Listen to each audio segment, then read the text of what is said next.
जय श्री गुरु। हर हर महादेव।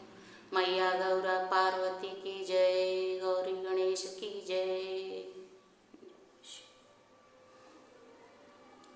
के कर नाम मैं घरवा में लिखी, के कर नाम दुअरवा हो।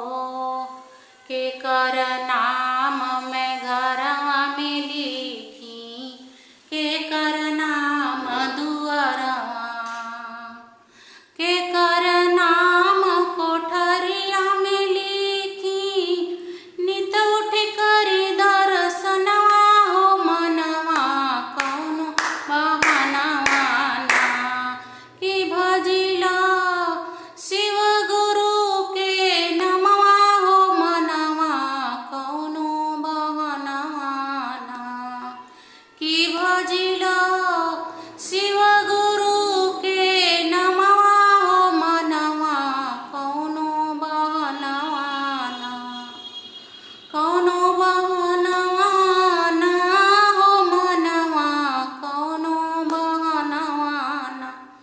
कि भजिला शिव गुरु के नमवा हो मनवा कौनो बहनवा ना। राम के नाम मैं घरवा में लिखनी, लक्ष्मण नाम दुअरवा हो। राम के नाम मैं घरवा में लिखनी, लक्ष्मण नाम दुअरवा। शिव गुरु नाम कोठरिया में लिखनी, नित उठ करी दर्शनवा हो मनवा कौनो बहनवा ना। कि भजिला शिव गुरु के नमवा हो मनवा कौनो बहनवा ना।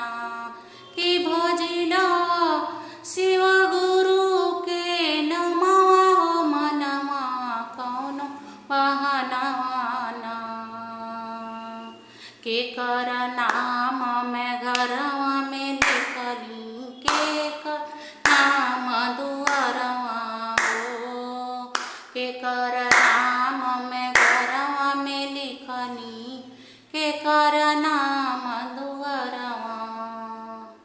के कर नाम कोठरिया में लिखी, नित उठ करी दर्शनवा हो मनवा कौनो बहनवा ना। कि भजिला शिव गुरु के नमवा हो मनवा कौनो बहनवा ना। कि भजिला शिव गुरु के नमवा हो मनवा कौनो बहनवा ना। हो लव के नाम मैं घरवा में लिखली, कुश के नाम दुअरवा हो। लव के नाम मैं घरवा में लिखली, कुश के नाम दुअरवा। शिव गुरु नाम कोठरिया में लिखनी, नित उठ करी दर्शनवा हो मनवा कौनो बहनवा ना। कि भजिला शिव गुरु के नमवा हो मनवा कौनो बहनवा ना। हो भजिला शिव गुरु के नमवा रे मनवा कौनो बहनवा ना। हो के कर नाम मैं घरवा में लिखी, के कर नाम दुअरवा हो। के कर नाम मैं घरवा में लिखनी, के कर नाम दुअरवा। के कर नाम कोठरिया में लिखनी, नित उठ करी दर्शनवा रे मनवा कौनो बहनवा ना। कि भजिला शिव गुरु के नमवा हो मनवा कौनो बहनवा ना। शुभ के नाम हमें घरवा में लिखनी, लाभ के नाम दुअरवा हो। शुभ के नाम हमें घरवा में लिखनी, लाभ के नाम दुअरवा। शिव गुरु नाम कोठरिया में लिखनी, नित उठ करी दर्शनवा हो मनवा कौनो बहनवा कि भजिला शिव गुरु के नमवा हो मनवा कौनो बहनवा कि भजिला शिव गुरु के नमवा हो मनवा कौनो बहनवा हो। भजिला शिव गुरु के नमवा हो मनवा कौनो बहनवा।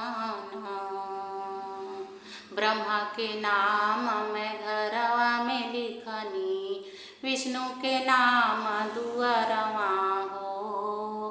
ब्रह्मा के नाम में घरवा में लिखनी, विष्णु के नाम दुअरवा। शिव गुरु नाम कोठरिया में लिखनी, नित उठ करी दर्शनवा हो मनवा कौनो बहनवा कि भजिला शिव गुरु के नमवा हो मनवा कौनो बहनवा कि भजिला शिव गुरु के नमवा हो मनवा कौनो बहनवा हो कौनो बहनवा नारे मनवा कौनो बहनवा कि भजिला शिव गुरु के नमवा रे मनवा कौनो बहनवा ना हो। भजिला शिव गुरु के नमवा रे मनवा कौनो बहनवा। जय श्री गुरु, जय भोलेनाथ। जे भरी वीडियो देखत अटे गुरु भाई गुरु बहना लोगन से हाथ जोड़ के प्रार्थना बा, अगर ही हमार भजन आप सबके अच्छा लगल होखे तो हमरे चैनल के लाइक और सब्सक्राइब जरूर कर दिहल जा, और हर हर महादेव लिख करके हमरे कमेंट बॉक्स में हर हर महादेव जरूर लिखल जा दोस्तों। जय श्री गुरु। भगवान शिव के कृपा आप सब पे बनल रहे। हर हर महादेव, हर हर महादेव।